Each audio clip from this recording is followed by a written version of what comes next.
Hello there, ladies and gentlemen, and welcome to another episode of CookieCast. Today on CookieCast, it's the American football podcast Laces Out. No guest this week. Going to hold my hands up straight away and say absolutely my fault. I just didn't have the time to arrange a guest. I apologise to any potential guests. I apologise to you, the listener and or watcher. I dropped the ball. I'm going to try and be better. Before we get started, please do consider like, share, subscribe and comment. Leave a review where you can leave a review. Share the podcast around. That's the big one, people. Share the podcast around. If you've got an NFL fan in your life, send them this podcast. They'll love you for it. Right, let's get started. Here we go. This is CookieCast. Laces Out.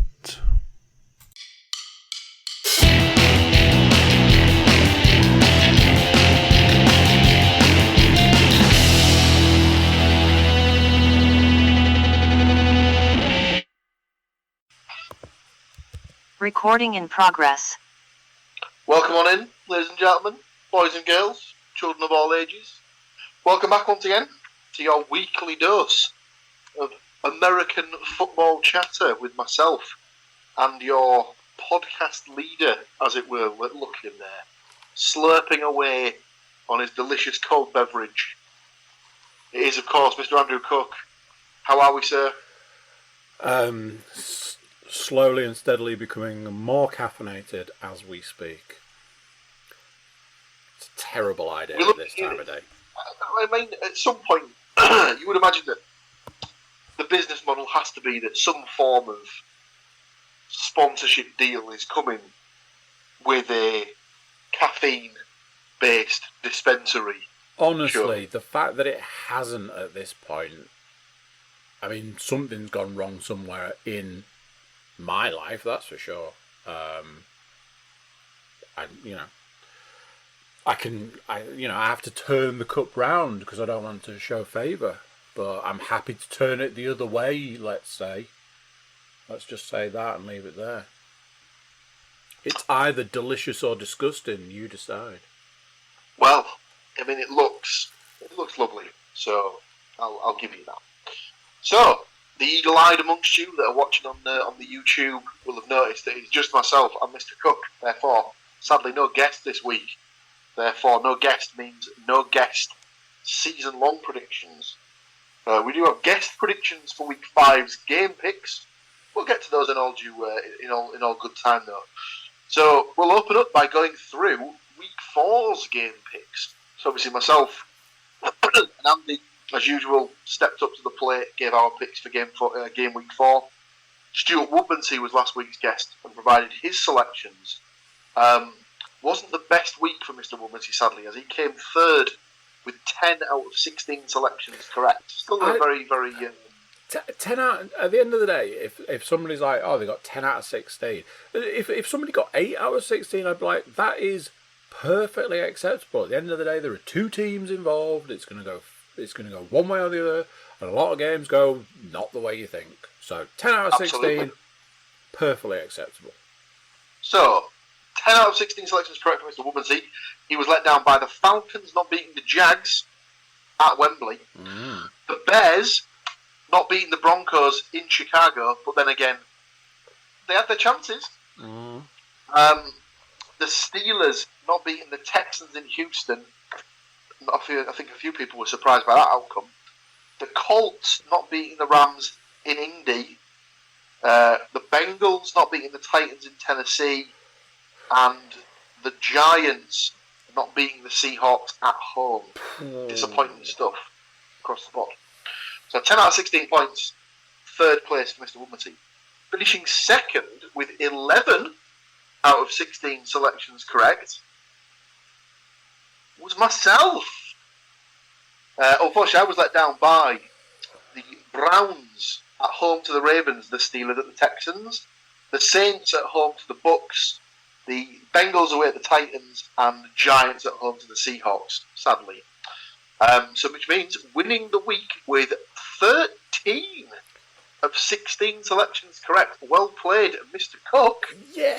A point for your good self. Yeah. The people that let you down were the Steelers at the Texans, the Saints at home to the Bucks, and the Bengals at the Titans. Every other prediction you made was spot on the money. So for the season overall, I am still yet to score from a predictions perspective. You've moved on to 1.5 points, and the guest still leading the pack with 2.5 points. This isn't a low key me rubbing it in at all. I'm surprised that you are still to get off the mark on that one. I had a very poor week 1, and in the intervening weeks, I've been pipped by 1 point until this week. So it was very much riding. I think you it was won very much last riding season on the by last, like week 14 or something. Yeah, it was basically down to the Giants Seahawks game as to whether you were gonna win or we were gonna tie with 12 out of 16. But sadly, it didn't go my way, so Andy picked up the win. I'm sure I've got a point coming at some point. But I know what everyone's here to listen to, and it is, of course, the side bet pickup. So obviously going into last week, I had an absolute shocker and only got 1 point from my 4, whereas Andy had got all 4 correct, tying us on 8 each for the season through 3 weeks. So that would have been 8 out of 12 correct. So week 4's selections, Andy started with the Chiefs at the Jets, correct. The Eagles at home to the Commanders, correct. And the Cowboys at home to the Patriots, correct. Sadly, his last selection of the Bengals at the Titans let him down somewhat. So just 3 correct for Mr. Cook there, moving him on to 11 points for the side bet for the season. My 4 teams were the 49ers at home to the Cardinals, the Vikings away at the Panthers, the Jaguars at home to the Falcons. Of course, that game was played in the UK. That's 3 out of 4 for me. I also sadly had the Steelers away at the Houston Texans. So, not the best there. I also fell at the last hurdle for a perfect 4 from 4, sadly. So I also have 11 points from a possible 16. I'm not going to lie, last season's side bet, honestly, it became the action for me. It was bringing me back week in, week out. I hope it was the same for the listeners / watchers. This season's, the scripts flipped. That's probably a mute subject, talking about the subject we're talking about. And now it's just, who can get that extra point to pull ever so slightly ahead. It is exciting. Ooh, I was watching the the Vikings Panthers when the Panthers were absolutely humping the Vikings at the start, going, that's going to upset one of the picks for sure. But yes, it all came out in the wash in the end. Certainly did. So that's your week 4 selections and side bet done. All that's left is to go through the stats, which this week are they provided by the same usual people? Certainly are. What surprised me, I'm not throwing any shade here, but often screeching in sideways at the 11th hour, at the witching hour. Not this week. Stats Mistress, 19 minutes past 12 in the inbox. In the inbox. Week 4 NFL stats for the 2023 season, brought to us by the Stats Mistress, brought to her by Nate Davies of USA Today. There are plenty, and I think I've done myself wrong in here, because stat number 4 is a long one, and it's one of mine. So enjoy listening to me read badly for a healthy stat. Anyway, let's get on with it with number one. Number one is this. A warm welcome back to Buffalo Bills, Damar Hamlin, who played in his first regular season game since his terrifying cardiac episode in Cincinnati in January. He didn't register in the box score, mostly playing special teams in Sunday's win over the Miami Dolphins, but great to see him back in action. Absolutely. Number two. Number two's a doozy. Who's the league's best team? The Philadelphia Eagles are 4-0 for the second straight season after surviving the Washington Commanders 34-31 in overtime. Philly quarterback Jalen Hurts improved to 21-1 over his past 22 regular season starts, going back to the 2021 season. Number three. A strong case for the Bills, who are 3-1, who moved into first place in the AFC East by embarrassing the previously unbeaten Dolphins 48-20 in what had been a highly anticipated matchup. Strap yourselves in, kids. It's stat number 4, and here we go. Miami rookie running back Devon Achane had another big day, notching a pair of touchdowns a week after posting 4. He becomes the 4th player in league history with 6 touchdowns in his first 3 career games, and the 4th rookie since the 1970 AFL-NFL merger with 6 over a 2-game span. 49ers running back Christian McCaffrey is starting to put together an MVP dossier as his career best 4 touchdown performance extending his streak of games, playoffs included, finding the end zone to 13, breaking Hall of Famer Jerry Rice's team record. McCaffrey also has 171 yards from scrimmage in San Francisco's 35-16 beatdown of the Arizona Cardinals. I'm now feeling that was maybe 2 stats merged. Who knows? Number 5. Who's the league's worst team? The Carolina Panthers fell to 0-4, pretty much handing the error-prone Minnesota Vikings their first victory thanks to a crucial strip sack. The Vikes returned rookie quarterback Bryce Young's fumble for the go-ahead touchdown in the 3rd quarter. And another lifeless offensive performance, 232 yards. And my 6th and final stat is this. But the correct answer is the Chicago Bears, who dropped to 0-4 and extended their franchise worst losing streak to 14 games. Sunday was ugly.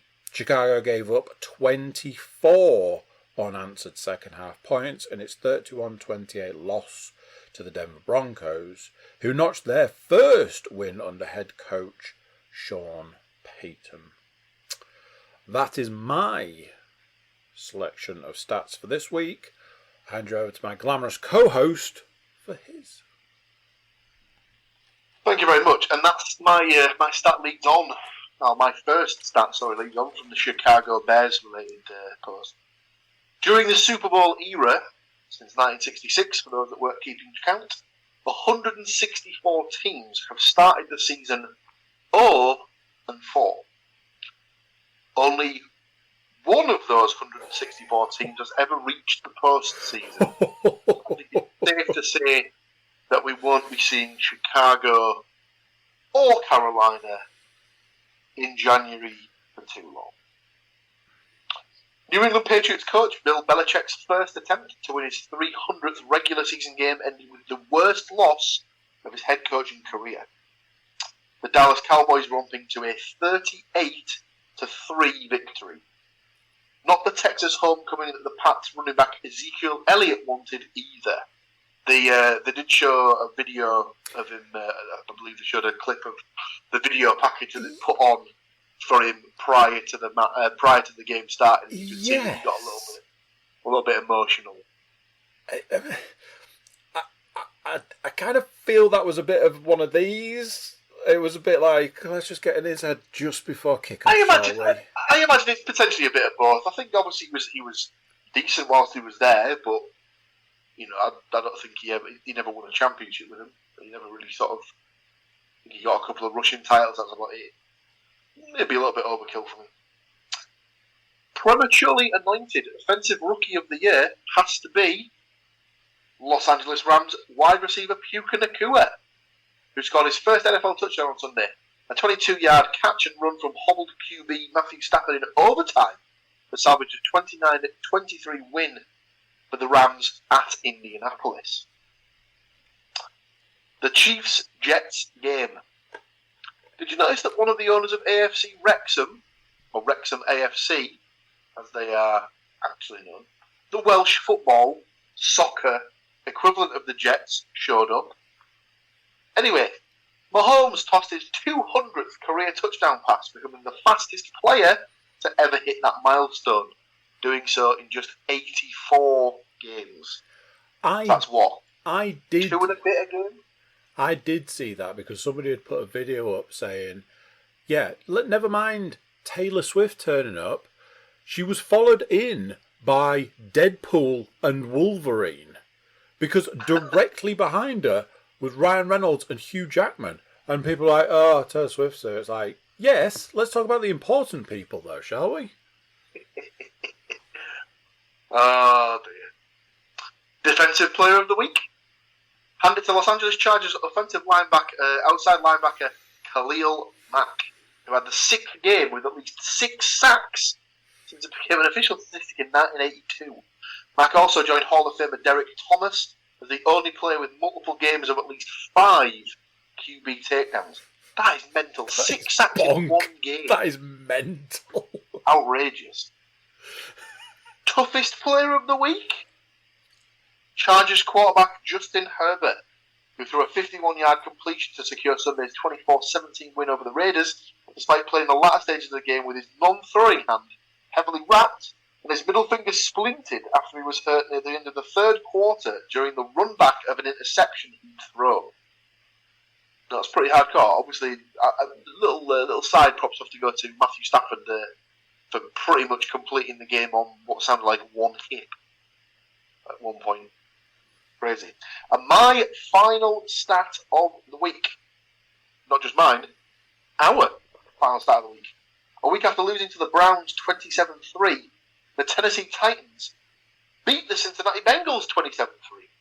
Since his 1-3 start is the worst of the Joe Burrow era, which began in 2020. He's been on the losing end of his first October start each of the past 3 seasons.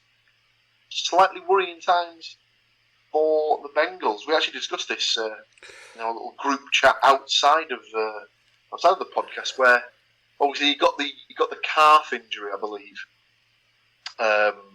in the off season, and it seemed at times that maybe the Bengals haven't quite latched on to how serious that was.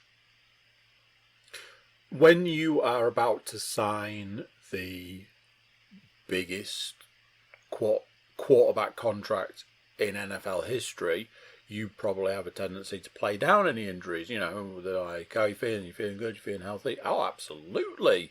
Sign on the dotted line.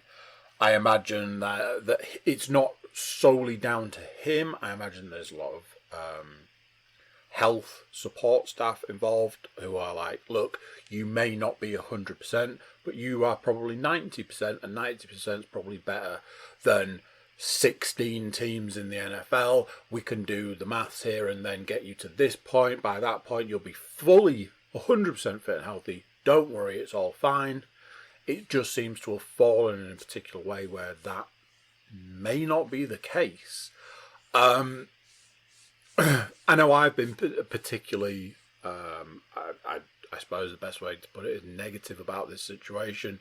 I had a few ideas around what Cincinnati could maybe be doing about the situation.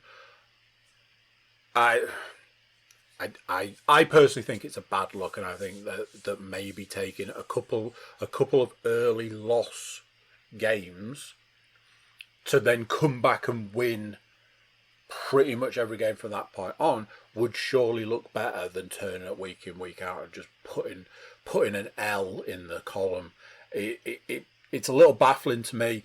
As we showed in our stats, they are one game away from essentially not seeing the playoffs at this point. And not great. To me, that's a bad look. I hope they can turn it around. When do the bye weeks kick in? Well, it's funny you should mention that, Andrew. As we've got week 4 out of the way, so we'll swiftly move on to week 5, and the byes actually kick in this week.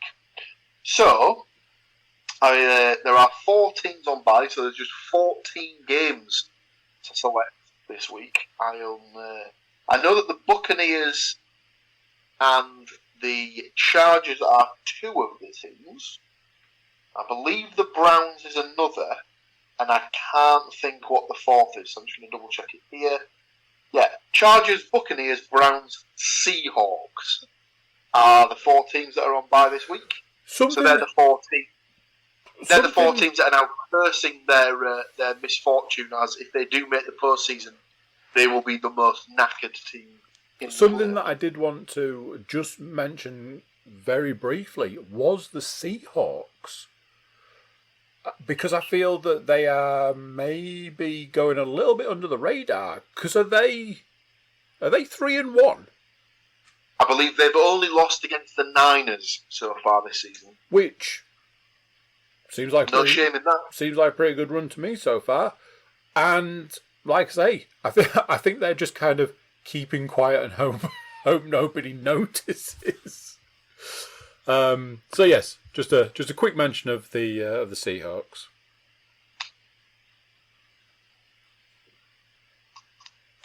Out of sight, out of mind, Mr. Cook. That's the best way to be. So, 14 games. As we discussed at the start of the podcast, no guest this week.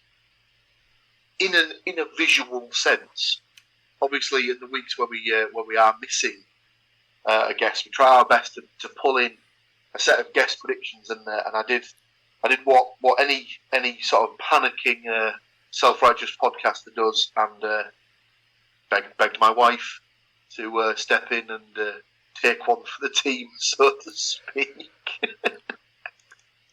No?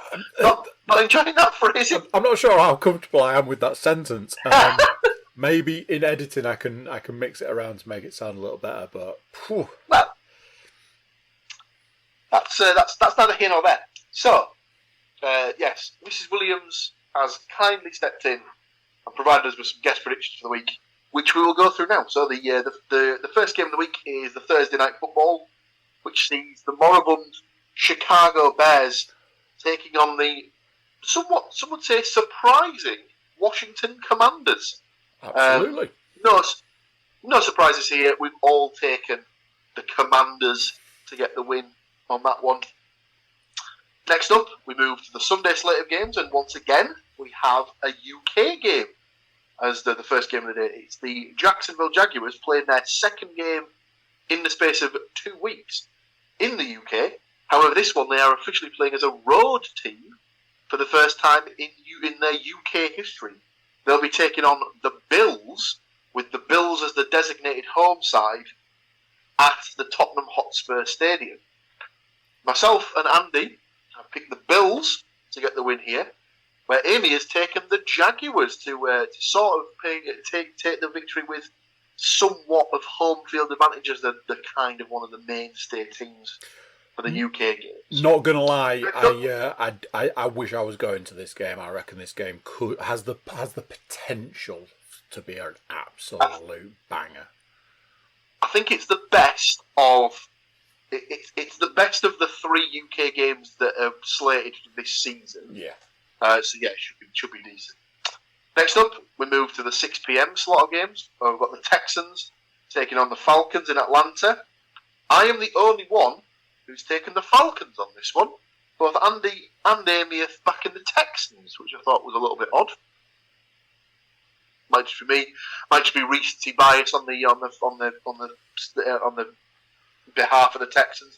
I mean, the Falcons haven't exactly been great, but I don't know. Stranger things have happened. Let's put it that way. Next up, we've got 3 clean sweeps in a row. We've all taken the Lions to beat the Panthers in Detroit, the Titans to take care of business against the Colts in Indianapolis, and the Dolphins to beat the floundering Giants in Miami. The Saints take on the Patriots in New England. Andy and Amy have backed the Saints to get the win there. I've gone with the Patriots to bounce back and get Mr. Belichick his 300th regular season victory. We've all taken the Baltimore Ravens to get the business done against the Steelers in Pittsburgh. Myself and Andy are backing the Bengals to take care of business against the Cardinals, whereas Amy thinks the Cardinals might get the win on that one. We've all taken the Eagles to beat the Rams in Los Angeles. Myself and Andy fancy the Jets after that promising performance against the Chiefs to be able to have enough to beat the Broncos in Denver, whereas Amy thinks the Broncos will make home field advantage count there. Next up, we've got Chiefs at Vikings. Myself and Andy taking the Chiefs. Amy's gone for a bit of a punt with this one, and she's taken the Vikings to get the win. Again, stranger things have happened. Could be one of those games where the Vikings just have everything click, and you never know what could happen. The Sunday Night Football sees the Cowboys take on the 49ers in a repeat of, I believe, the last 2 post-season matchups where the Cowboys have managed to get themselves into the post-season and come up against the 49ers. Myself and Andy think the 49ers will probably prevail in this one. Amy has taken the Cowboys. Outside of the Jaguars-Bills game, absolutely nailed on to be game of the week for me. Yeah. Unless the 49ers just kind of get ahead early and by a lot, in which case I could see them running away with it. I will never. I don't think I will ever put anybody up against against a good Cowboys defense. Whatever you could say about the Cowboys, they can put together a good defense year in, year out. True. I think obviously Trayvon Diggs being out for the rest of the season is a massive blow for him. Yeah. And obviously the Niners defense is just stacked. We'll see. The turnover battle will dictate that game, I think. Yeah. At the end of the day. And finishing up the slate, we have the Green Bay Packers travelling to the desert to take on the Las Vegas Raiders. We've all taken the Pack to get the win on that one. Kind of a bit of a meh Monday Night Football game, really. Not an awful lot of interest in it for me personally. Yeah, you've got that issue that the Packers just aren't quite clicking. Like, very much a situation that when they're good, and when they're not, they're just... Although, to be fair, Jordan Love started pretty decent, and it would be outrageous to think that for the third straight quarterback that they've drafted, well, not drafted because I know they didn't draft out Brett Favre, but for the third straight starting quarterback that they've got an absolute superstar, which is just outrageous to think about. But it could be. That could be what's on the cards. So yeah, that is myself, Andy, and this week's guest, Mrs. Williams. Those are our game week 5 selections. All that's left to do is for me and Andy to make our side bet picks. Of course, we can't just do those off the cuff. We need to take a moment, compose ourselves, really dig into the meat and potatoes, as it were. I need to sense the games myself. That are being played. I need to light some incense. Make designated selections. So we're going to step away momentarily. You won't need to do anything, as it will just come straight up in your feed. So don't touch that dial. We'll be right back. Recording in progress. Yes, indeed. We're back. So, all that was left was for myself and Mr. Cook to pick up our 4 side bet predictions for this week. Slightly more difficult as there's 2 games less for us to choose from than normal. I'm pretty sure we'll still make it work though. Going into week 4, obviously Andy had drawn level with me, which meant that it was my turn to pick first. As the scores remain level, it is up to me as to whether I will pick first or put Andy into bat.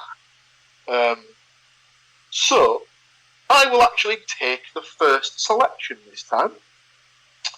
So, I will open with the first game of the week, and I will take the Washington Commanders to beat the Chicago Bears.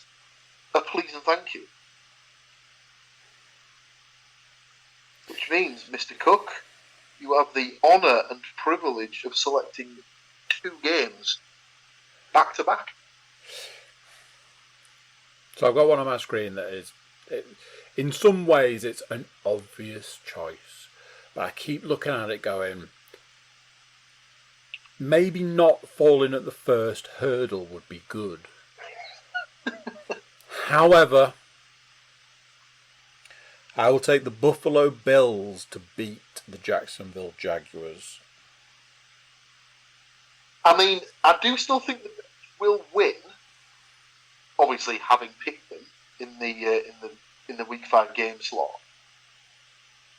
But like you said, that game should be tasty, and it wouldn't surprise me if the Jags keep it close. The thing that I'm thinking is, presumably, if the Jags are playing 2 weeks in the UK, they're not flying there and back. Presumably, they're in the UK and will have been for that extra time. They'll have had more time to acclimatise, more time to get through any jet lag, more time to get used to the weather and all that sort of stuff. They will be more accustomed to being in this country. Presumably the Bills will fly in at some point this week. I would imagine they're already here. Yeah. I imagine they probably finished the game on Sunday, had the night at home, and flew yesterday. Yeah. I suppose that makes more sense. I think that could be the edge that the Jags need, whatever you want to say. But I do think the Bills will come away with the win. Yeah, obviously it might not have a massive effect on it as well. But the Jags have never played at Tottenham, as far as I'm aware. No, because I usually go to Wembley. So I think. Will that have an effect on it? Maybe. Don't know. Who knows? Your second team, my good man. A second pick, in some ways, you might say, is slightly more obvious. I'll take the Detroit Lions to pin another loss on the Carolina Panthers. It's not where I would have gone as my second pick. Because you're going to go for the Dolphins. I would have had in my 4. I will jump right in there then. In my second pick, I will take the Miami Dolphins to bounce back at home to the New York Giants. I think it's one of those ones where the Dolphins are not a terrible team. They just came up against an absolute juggernaut in the Bills. And my third pick... What do I want? Who's at home that looks tasty?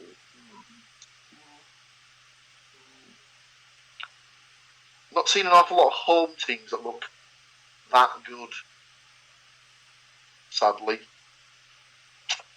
Might have to go for a road team and just pray that they do the business. I mean, there's a couple there. that look like they're not the easiest of games.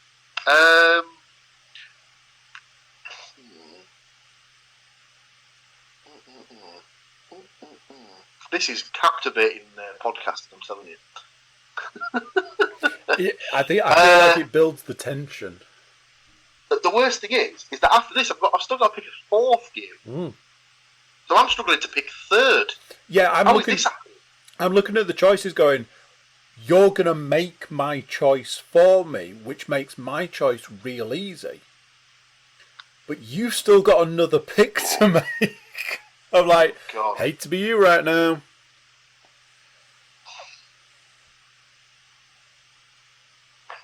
I'll go for the Falcons to beat the Texans. Honestly, did not think that was where you were going. You have not made my job any easier. You know what? I don't think it was where I was going either. And yet here we are. Right, your last two, please. Last two? Last two. I'll take the Baltimore Ravens to beat the Pittsburgh Steelers.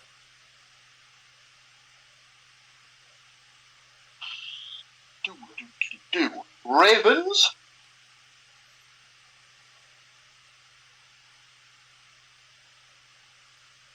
Yeah. I'll take the Philadelphia Eagles to beat the Los Angeles Rams. Not going to lie. Looked at both of them. Kind of liked both of them. Turned them down. Yeah, and honestly, looking further down the list I've got here, because I know our lists are often a little bit out of sync, there is potentially one other game that I would have definitely considered. But there are some doozies in there. Yeah, for my last one, I'm just going to jump in and do it. I'm going to take the Patriots against the Saints. Couple of reasons. Apparently, so going into week 4, there was talk that Derek Carr wasn't even going to play for the Saints, and he did, and obviously they got beat against the Bucs. Yeah. So I think if there's still lingering sort of doubts or concerns over his fitness, there's a possibility that he doesn't play that game. And Patriots who coming back off a loss, I feel like they might have enough to sort of get themselves over the line. In some way, I feel like I like to picture somebody right now sitting at home or in the office or in their car, screaming, "How the hell did you leave the Kansas City Chiefs on the bench?" Because the numbers, I can give you the numbers for that game. It's that sneaky Kirk little bastard. Yeah, I tell you this much, I absolutely was not going anywhere near that game because that's the one that, if you were on for a clean sweep, that's the one that shafted you as the last game. The numbers for that game are 91% of people have picked the Kansas City Chiefs. That is potentially 9% of people going, ah. So, there you go. Strange. So, to clarify, Andy's selections in this one are the Bills, technically at home to the Jags, but it's in the UK. The Lions at home to the Carolina Panthers. The Ravens at the Pittsburgh Steelers. And the Eagles at the LA Rams. Mine are the Commanders at home to the Bears. The Dolphins at home to the Giants. The Falcons at home to the Texans. And the Patriots at home to the Saints. The book is closed, ladies and gentlemen. The week. I say the week is over. The podcast for this week is over. Unless Mr. Cook has anything else he'd like to bring to the table. I mean, there were points where I was like, do we talk about the controversy from the Chiefs-Jets game? Do we talk about some of the controversy that's come off the back of a particular interview that was done after that game? Do we talk about some of the memes that have been generated this week? I like a nice meme every now and then, and especially if it's one that leans into something that I'm interested in. Yeah, I particularly liked a jersey swapping meme that surfaced after the Chiefs game. But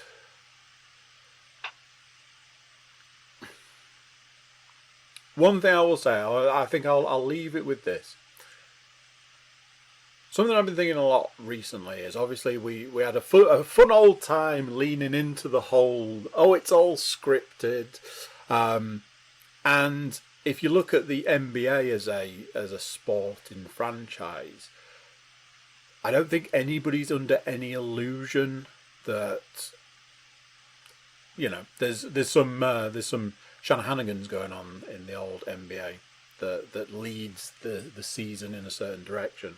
There have been two standout things so far in this NFL season, which, you know, certainly beg questions, I think. And if I'm honest, it's not a feeling I'm enjoying. It's not a thing that I'm like super psyched about, super excited about week in, week out. It has started feeling a little bit now like, what's it going to be this week? I know from a player versus ref perspective, there is always that. The player works on the principle that the ref is wrong. The ref works on the principle that it's their job to be right. When you look at replays and slow motions and things like that, 95% of the time, the ref calls it right. It's just, it feels quite early in the season to be questioning those things. I know there was certain questions at the end of last season.